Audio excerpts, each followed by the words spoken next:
The 4 most important things in opening a restaurant. Basically, there are 4 things that you have to get right when opening a restaurant.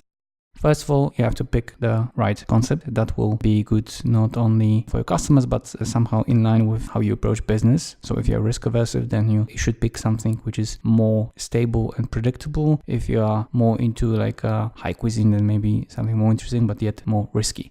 Then the concept you are choosing has to be served to the right target group. So if you have the right concept, but it is not in line or there is a little fit between the concept and the target group, that you run the risk of basically going bankrupt.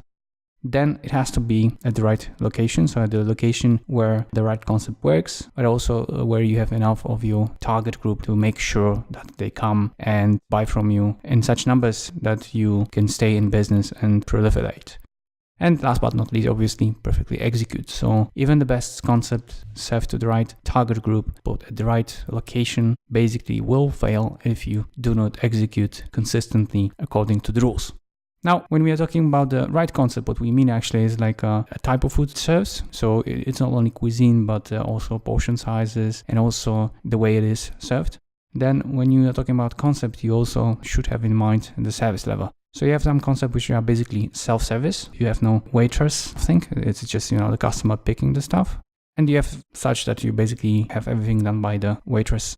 Then you have a look and feel. So how does it look? What is the design? Is it cheap? Is it expensive? Does the size of the tables they're big or they are smaller? Is it adjusted to fast eating or like really taking pleasure in consuming the foods? Now, obviously, the size, we here mean not only the size in terms of number of tables or square meters, but also size in terms of capacity, how much you can produce dishes. Then capacity-wise, here you should express it also not in number of customers, but also in number of meals that you can serve per hours.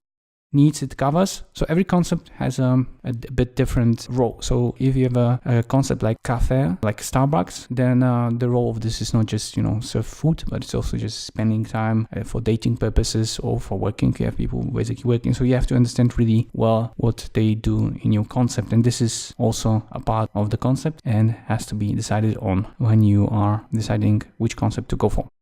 Now, when we are talking about the customers, we should bear in mind that you cannot build everything for everybody. So you should at least try to be something for somebody. In this case, you should probably put specific segment, target group, to whom you try to adjust it, that you try to pleasure with whatever you're trying to build in terms of concept. And by the segment, we mean answering questions like who do you actually concentrate on? So a specific segment that you pick, and obviously it should have some sort of a description in terms of sociological and demographical criteria. So age, gender, then also what they work, how much they earn. Obviously, what is important to them is a part of your research. You should basically know what your target group pays attention to, and to concentrate obviously on this, because you're creating concept which will be a good fit with this specific segment. Bear in mind also that it doesn't mean that only this segment will be buying from you. It's just, for them you build a concept, and then you have also a spillover effect. So obviously this segment will be inviting other segments to come to your place if it's executed properly. The other thing is also that once you have picked the right target group, the right segment, you also have to understand how do they communicate, or to what kind of communication do they react.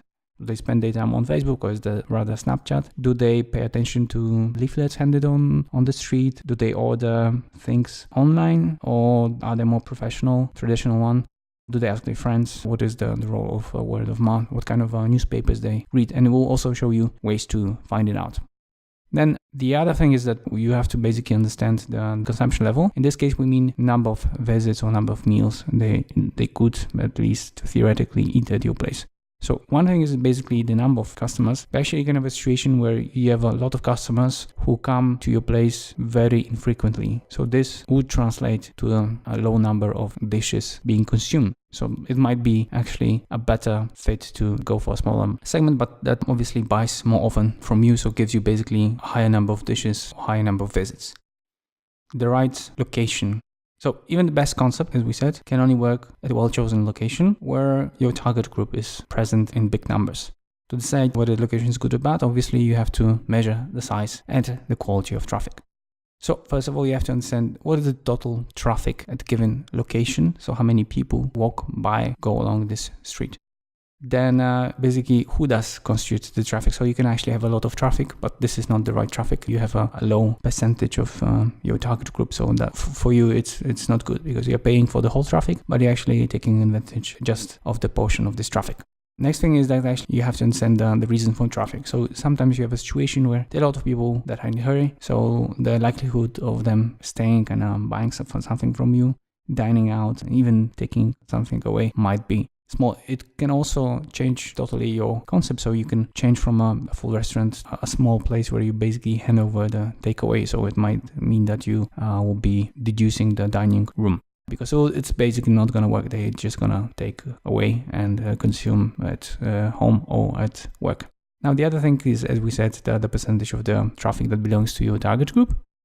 And obviously seasonality plays a big role. So you would not like to have a situation where you have a very high traffic, but spread over a few months, and then there is basically a desert. There's nothing happening. So pay attention to this. And obviously this might mean that, again, you would have to adjust the concept. They're actually in retail concepts that they can change the selection of products 3 or 4 times a day because of the seasonality and because of the different reasons for which people come and stay there. What is propensity to spend? So this is again connected with the frequency of visiting your concept and how much they are willing to spend per one meal. As you will see later, you can translate it actually into the size of the segments. We actually have a very nice example on the research done in USA that shows basically the size of the segments, and also shows you what builds the size. Is it the frequency of purchases, or is it like rather the how much they spend per one visit? Last but not least, as we said, it has to be properly executed, because you want to be true to the promise conveyed by the concept and the brand that you're building or that you are borrowing. So first of all, you have to have some sort of a recruitment machine. The restaurant business is unfortunately a victim of a high rotation. So people will be leaving you, and so you have to basically be able to recruit them fast.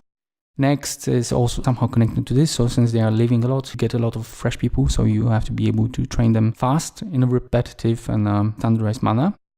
Then obviously you have to be able to produce consistency of service. So one thing is the level of service. So it can be high, low, medium. But the other thing is like not to have too much variation in the service. So the worst actually example is when you have sometimes high and sometimes very low service, because people remember mainly the bad things, and this will influence the whole concept, but you will be paying the cost of building high service. Procedures and checklists, this is something that will support the consistency of service, and it will help you to train people and lower the rotations. So this is in a sense a support tool that will help you execute those 3 elements. And then data-driven supervision. So the restaurants quite often don't pay attention to data. They don't look at the KPIs. This obviously leads to a lot of problems, or like basically running out of money. Last but not least, first line management. So this sort of businesses are mainly driven by managers of the lowest level. So in this case, the manager of the restaurant or the manager of the shift. Without them, you're actually not able to scale the business, and you are not able to deliver all these things we said that are important for the perfect execution of the concept.